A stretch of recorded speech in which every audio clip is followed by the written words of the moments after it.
بسم اللہ الرحمن الرحیم۔ اللہ رب العزت کے بابرکت نام سے ابتدا، وہ ذات جو رات کو دن کے اندر اور دن کو رات کے اندر تبدیل کرنے والی ہے۔ میں آپ سبھی ناظرین کو چشتی وائس چینل میں دل کی اتھاہ گہرائیوں سے خوش آمدید کہتا ہوں۔ معزز ناظرین و سامعین، کیسے ہیں آپ سب؟ امید ہے سب خیر و عافیت سے ہوں گے۔ اللہ رب العزت کی ذات آپ سب کو ایسے ہی خیر و عافیت کے ساتھ رکھے۔ معزز ناظرین و سامعین، ہمارا آج کا موضوع رسول اللہ صلی اللہ علیہ وآلہ وسلم کی زندگی ہمارے لیے نمونہ حیات ہے۔ تو موضوع کی جانب بڑھنے سے پہلے اگر آپ نے ہمارے چینل کو سبسکرائب نہیں کیا تو چینل کو سبسکرائب کر دیجئے اور بیل آئیکن کو دبا دیجئے تاکہ آپ کے اور ہماری محبت کا یہ رشتہ یوں ہی استوار رہے۔ تو چلیے چلتے ہیں اپنے موضوع کی جانب۔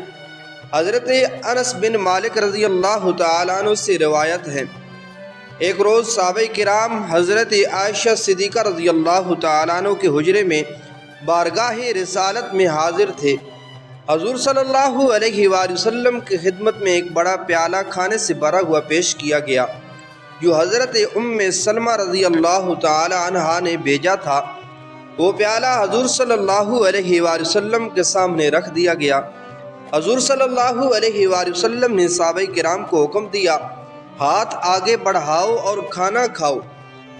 سرکار دو عالم صلی اللہ علیہ وآلہ وسلم نے اپنا دست مبارک بڑھایا اور ہم نے کھانا شروع کر دیا۔ ام المؤمنین حضرت عائشہ صدیقہ رضی اللہ تعالی عنہا نے ام سلمہ کا پیالہ حضور صلی اللہ علیہ وآلہ وسلم کے سامنے جب دیکھا تو انہوں نے بھی جلدی سے کھانا پکانا شروع کر دیا۔ جب حضرت عائشہ صدیقہ رضی اللہ تعالیٰ عنہ کھانا پکا چکی تو وہ کھانا لے کر حضور صلی اللہ علیہ وآلہ وسلم کے پاس آئیں اور کھانا حضور صلی اللہ علیہ وآلہ وسلم کے سامنے رکھ دیا اور حضرت ام سلمہ رضی اللہ تعالیٰ عنہ کا پیالہ اٹھایا اور اس کو زمین پر دے مارا اور وہ ٹکڑے ٹکڑے ہو گیا۔ حضور صلی اللہ علیہ وآلہ وسلم نے حکم دیا کہ حضرت عائشہ رضی اللہ تعالیٰ عنہ کے کھانے سے کھاؤ، تمہاری ماں کو بڑی غیرت آتی ہے۔ پھر حضور صلی اللہ علیہ وآلہ وسلم نے حضرت عائشہ صدیقہ رضی اللہ تعالی عنہ کا پیالہ حضرت ام سلمہ رضی اللہ تعالی عنہ کی طرف بھیجا اور فرمایا، طعام کے بدلے طعام اور برتن کی جگہ برتن۔ حضرت عائشہ صدیقہ رضی اللہ تعالی عنہ کو اپنے کیے پر بڑی ندامت ہوئی۔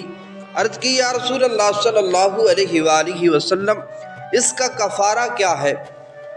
تو آپ صلی اللہ علیہ وآلہ وسلم نے ارشاد فرمایا، برتن کے بدلے برتن اور طعام کے بدلے طعام۔ ان حالات میں بھی حضور صلی اللہ علیہ وآلہ وسلم نے اپنی کسی زوجہ پر ناراضگی اور ناپسندیدگی کا اظہار نہیں کیا، نہ اس سے ملامت کی۔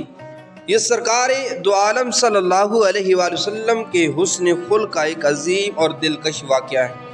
اللہ رب العزت کی ذات ان واقعات کو سمجھ کر، ان سے سبق حاصل کر کے ان کو اپنی زندگی کے اندر لاگو کرنے کی توفیق عطا فرمائے اور حضور صلی اللہ علیہ وآلہ وسلم کی زندگی کو اپنے لیے نمونہ حیات بنانے کی توفیق عطا فرمائے، کیونکہ اللہ رب العزت نے بھی ہمیں یہی حکم ارشاد فرمایا کہ تحقیق تمہارے لیے رسول اللہ صلی اللہ علیہ وآلہ وسلم کی زندگی میں بہترین نمونہ ہے۔ اللہ رب العزت کی ذات عمل کی توفیق عطا فرمائے۔ ساتھ سنیں وفا کی، تو اگلی ویڈیو میں پھر ملاقات ہوگی۔ السلام علیکم ورحمۃ اللہ وبرکاتہ۔